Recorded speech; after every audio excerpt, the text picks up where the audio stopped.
Hello po, Mr. Ray Christian po. Welcome po sa Dubai. Sige po, see you po dun.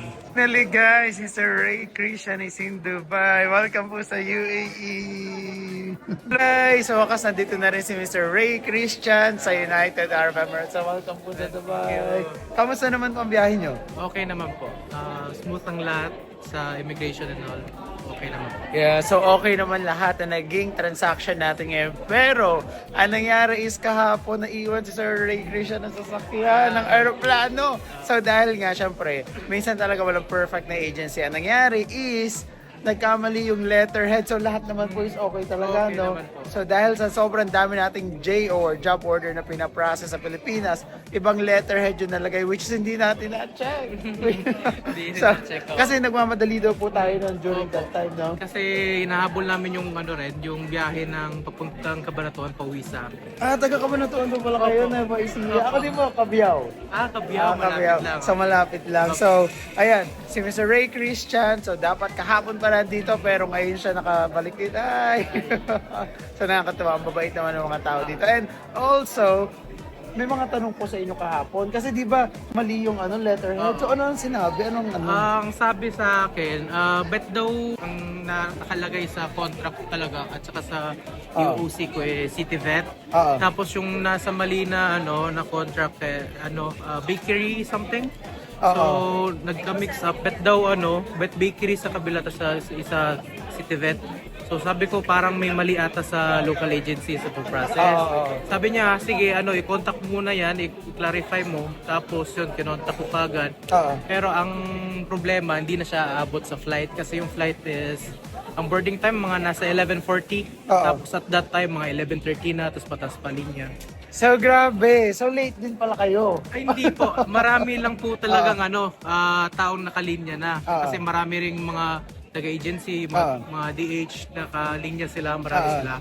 So, mga 7 a.m. higit, 8 a.m. nakadating ako sa Airport. Terminal 1. Oo. Tapos yun, mataas talaga yung linya, tapos mabagal din yung pag-move ng mismo linya. Oo, so talagang grabe. Pag sa Pilipinas talaga, kailangan 6 hours, 7 hours, nandun ka talaga, no? Kasi kita mo, katulad yan, nasolusyonan, naayos yung papel, binigay yung contract. Ang naging problema is yung pinaka-airline mismo, no? Pero bukod dun sa question na yun, wala na naman naging tanong. Wala. Pero nung naayos, bumalik ka dun.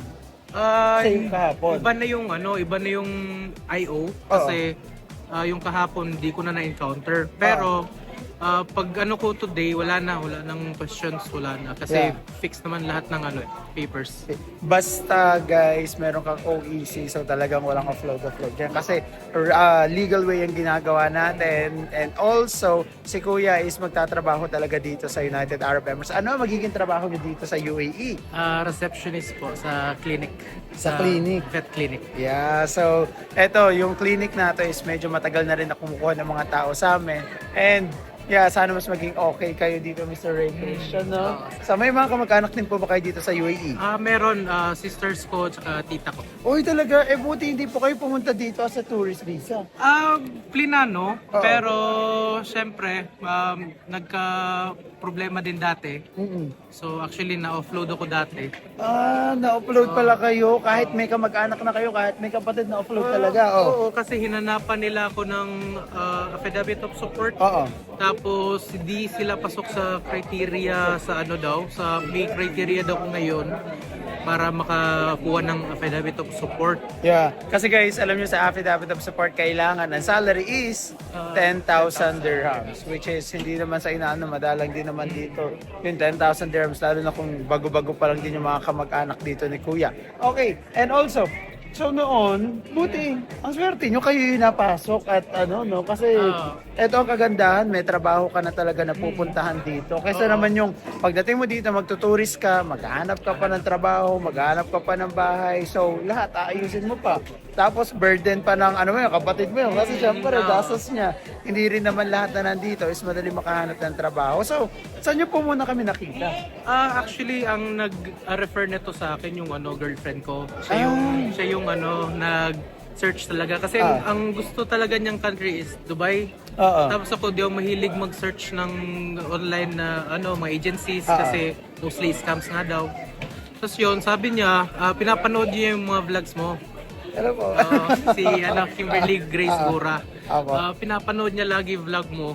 Everyday, parang naririnig ko yung videos. Tapos, Talaga po ba? Okay, no, shoutout po sa iyo, Miss Kimberly Grace Gura. Grace. So, nakakatuwa naman talaga ginawa mo lahat para dun sa boyfriend mo. And then, Tapos, yun nga, hinahanap niya yung yung parang sinesearch na rin niya, ini-investigate niya kung maganda ba. Tapos, hanggang sa ako rin, nag-try din ako, search ko. Tapos, may nakita kong group na na-join na namin na nagpo-post ng job postings na available. Tapos, yun, nag-try ako ng mga waiter, na mga ganyan. Pero, wala akong experience. Ang experience ko, mostly mga call centers, ganyan. ay talaga po? Okay, okay. Tapos, sabi ni Sir Ali, shoutout din po ko sa kanya. Yeah. Kinikater niya yung pinapayagan niya lang mag-apply if ever may sakto kang background sa applyan mo. Oo, totoo naman. Kasi mahirap daw po kung pinapapasok ka lang, sabihin natin waiter, tapos iba yung experience mo o wala kang experience. Sabi niya, kayo rin mahirapan. So, natsempuhan na may post na Receptionist. Oo. Tapos, ang receptionist na experience or call center experience. So, ayun, trinay ko, pasok lahat. So, na-interview, pumasa. At ngayon, nandito na siya. So, welcome po dito sa UAE. So, ano yung naramdaman nyo nung nakalusot na kayo? Kasi syempre may upload record pala kayo. Oo, na kinabahan at sa start naman. Kasi sayang din yung mga effort sa gastos. So sabi ko, ang dami naman kasing mga testimonies, mga videos na yun, pasok. So, di masyadong kinabahan din. At the same time, may konting kaba, syempre. Totoo. Pero yun, paglagpas ng immigration, flawless, okay.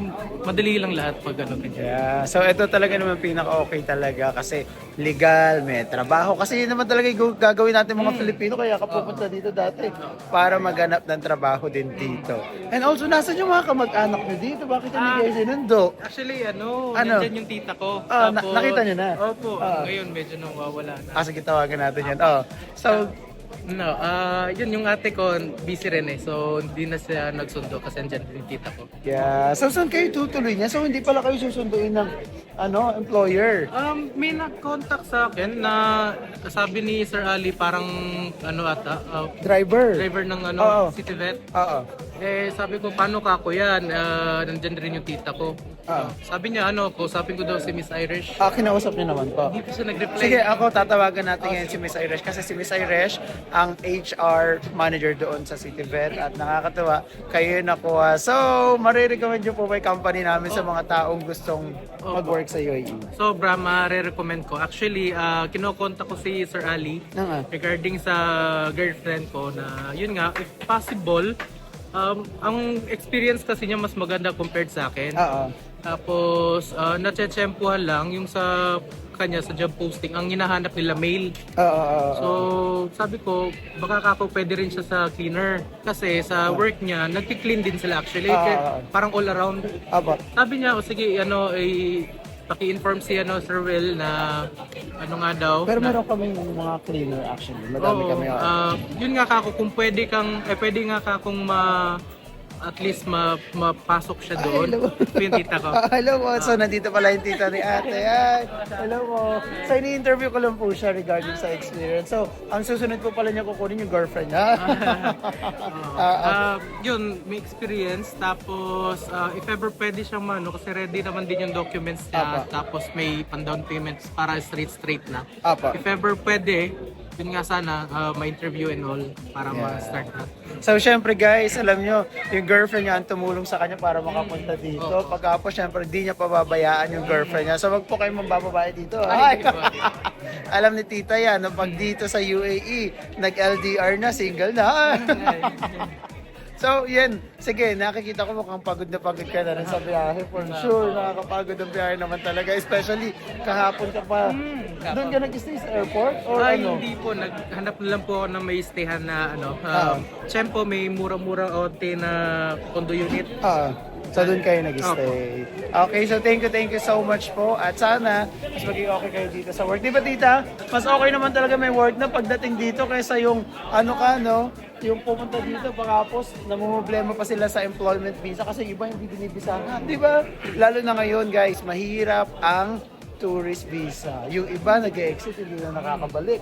Pero kayo, at least, may employment visa na and okay na lahat. So, susunod, bibisitahin natin si Mr. Ray Christian dun sa work niya. At ang kagandahan, may mga kamag-anak pala siya dito. Di ba sila tita, yung kapatid niyo, di ba? So, yan ang solusyon. Pag yung iba na offload na, magtutourist, gawin natin yung on a legal way para mas safe talaga at 100% sure walang offload. So, sige po, thank you so much, Mr. Christian. Bye-bye!